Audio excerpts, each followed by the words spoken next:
Once upon a time, not so long ago, there was a little girl, and her name was Emily.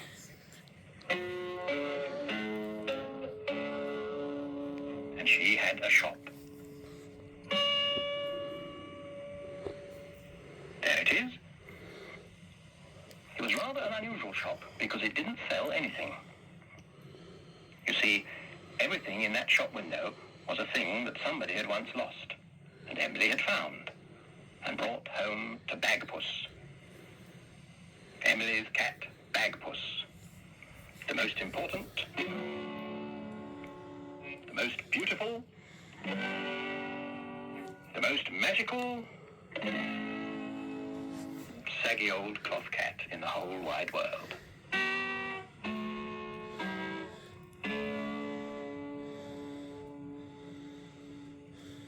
Well now, one day Emily found a thing. And she brought it back to the shop and put it down in front of Bagpuss, who was in the shop window, fast asleep as usual. But then Emily said some magic words. Bagpuss, dear Bagpuss, old fat furry catpuss, wake up and look at this thing that I bring. Wake up, be bright, be golden and light. Bagpuss, oh hear what I sing.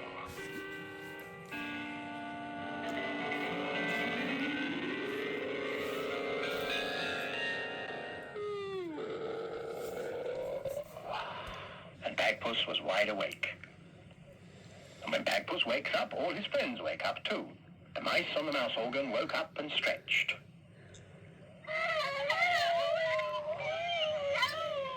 Madeleine, the rag doll. Gabriel, the toad. And last of all, Professor Yeffel, who was a very distinguished old woodpecker. He climbed down off his bookend and went to see what it was that Emily had brought.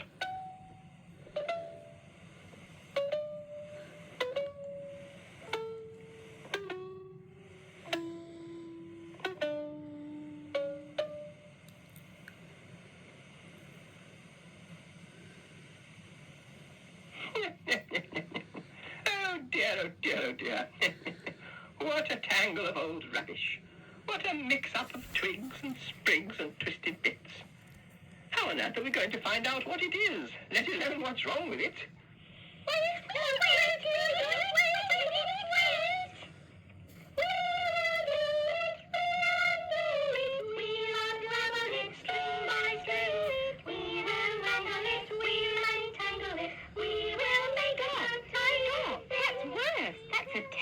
Tangle. Now everybody stand still and think carefully about what to do next. Well, I know what I am going to do next. I'm going to climb out of this tangle. Now then, what have we here? There are different sorts of things here. Pieces of wood, and lengths of woolly string, and some twigs of, what do they call the stuff? Old man's beard, I think. Well, I think the twigs of old man's beard have nothing whatever to do with the other things. I think they just got tangled in by accident. Old man's beard? Tangled in by accident, yes. What do you think, Bagpuss? Oh, yes. Yes, it was an accident. Yes, could have been dangerous, yes. If they were lucky, really. What on earth are you talking about, Bagpuss? Oh, I was just thinking. I was thinking about the king of the carpet country. The king of the carpet country? Yes, oh yes,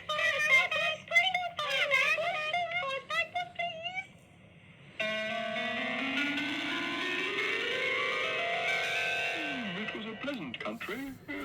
Not very far from here. I wish I could remember its proper name. I call it the carpet country because that is what most of the people there used to do. Make carpets. Now, unfortunately, it was a very poor country. Merchants would come from other richer countries to buy carpets, but I'm afraid they didn't think much of the carpets and they wouldn't pay much money for them. Now, the king of that country was King Frederick the 29th. He was worried because the people were poor and the carpets didn't sell well. He built a factory and put in it big looms, which are machines for weaving carpets. "Long live King Frederick!" shouted the carpet makers. King Frederick smiled and raised his crown and wiggled his long, long silver-white beard. Then King Fred went into the factory to look at one of the looms working, and the threads were too fine for his poor old eyes to see properly. He leaned over for a closer look, and then a dreadful thing happened. King Fred's beard is caught in the loom! A young rug weaver jumped for the brake, and the machine slowly came to a halt. The whole accident had only taken a few seconds, but already most of the king's beard was woven into the carpet on the machine. It looked simply wonderful. King Fred didn't think it looked wonderful because the other end of the beard was still on his chin, pulling his nose against the machine. And the young rug weaver stepped forward with his scissors. "Shall I release, your majesty?" "Please do," said King Fred. Snip, snip, snip. King Fred was free. "Thank you," he said. "You're a bright lad. Thank you for your help, but I really must go home now and start growing a new beard. Good afternoon." The king went home, and the carpet makers took the carpet from the loom. It was a very beautiful carpet with a marvelous, silky, silvery sheen to it. Many rich merchants tried to buy the beautiful carpet, and the richest of all actually did buy it, and he paid a tremendous lot of money for it. And he said he would buy any more like that for the same price. Well, of course, they hadn't any more carpets like that, and it would take a long time for the king to grow a new one. And that day, many old men with long white beards came to the carpet factory. "Buy our beards," they said. "Only 10 pence an inch." Well, then the carpet factory got busy. Beards were snipped off, washed white as snow, and hung on the hedgerows to dry. And then they were woven into carpets. "They are magnificent carpets," said the richest merchant of all, "but not as magnificent as the first one. They lack the silvery sheen, the luminous, lustrous gloss of a truly royal beard." The merchants refused to buy any of the new carpets. The carpet makers were very sad. The young rug weaver took the message to King Fred, and King Fred sighed sadly. "Now me, if only I could grow a beard quickly. I would give half my kingdom and my daughter's hand in marriage to anybody who could tell me how to grow a beard quickly enough to make carpets of it." So the king's daughter looked at the young rug weaver and decided that if she was to marry anybody, she would like to marry him. And the young rug weaver thought the same about her. So, hand in hand, they ran to see the princess's great-aunt, who just happened to be a magician. "Easy," she laughed. "Just dance round the king and say this poem." Then, hand in hand, the young rug weaver and the princess ran back to the palace and danced round the king, chanting the poem. "Beard, beard, grow, I say, grow by night and grow by day, grow for many 100 feet through the door and down the street." With a creak and a rustle, the king's beard began to grow. It rippled steadily across the throne room, glinting with streaks of pure silver. Through the door, along the great hall, and out into the street it slid. 3 times round the palace it wound itself, and stopped at last by a sentry box where it tickled the sentry. Oh, that tickles. Snip, snip, snip. King Fred was free again. The carpet makers hoisted the beard onto their shoulders and carried it off in a splendid procession to the factory.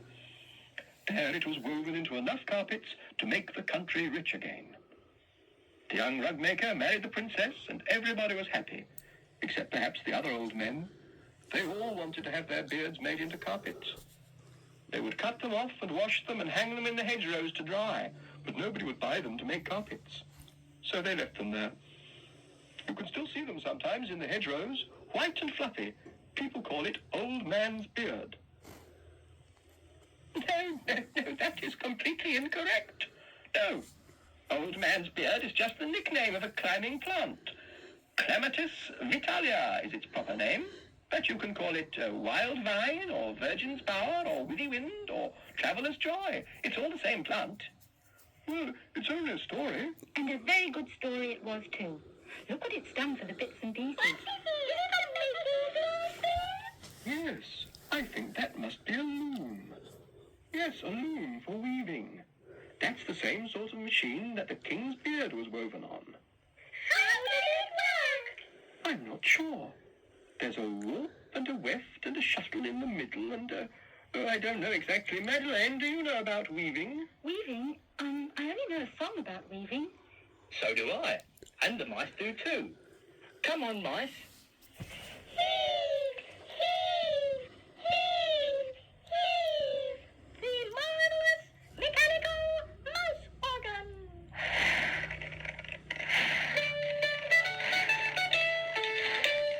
I'm a weaver, a master weaver. I've got to loom where the best cloths made. Plain cloth, wool, brocade, or satin. I'm the master of my trade. Shed the warp and swing the shuttle. Beat the reed, the weft is laid. I can wind and twine bobbin. I can warp a beam of thread. I can weave a sheet of linen fit to grace a royal bed. Lift the heel and fly the shuttle. Swing the reed, the warp is laid. Hear the din of loom and shuttle. Weaving is a noisy trade. See how even, soft and gentle lies the cloth when it is made. Lies the cloth when it is made. I know about weaving. I understand weaving. Do you, Charlie Mouse? Well, you tell me. I'll show you. Look, I am the shuttle. I go up and down through these strings like this. Up. I see, yes. down. Then I pull the threads across and it makes woven cloth.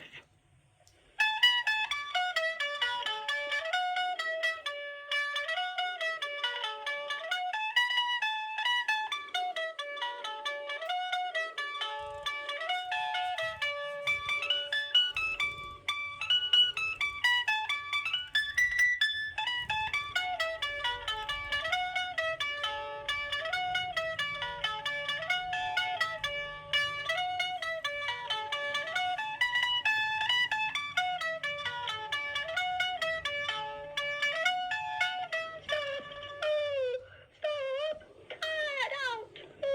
Yes, poor Charlie Mouse. Stop and have a rest now. Have a rest on the marvelous mouse's bed you have made. Of course, that's what it is. Charlie Mouse has made a mouse's bed. The mice pulled the loom to the front of the window so that if anybody who had lost a tiny loom for making mouse beds should happen to come past, they would see it there and come in to collect it. And so their work was done.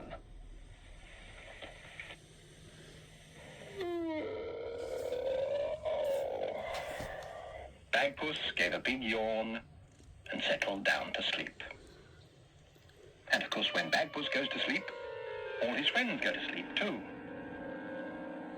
The mice were ornaments on the mouse organ.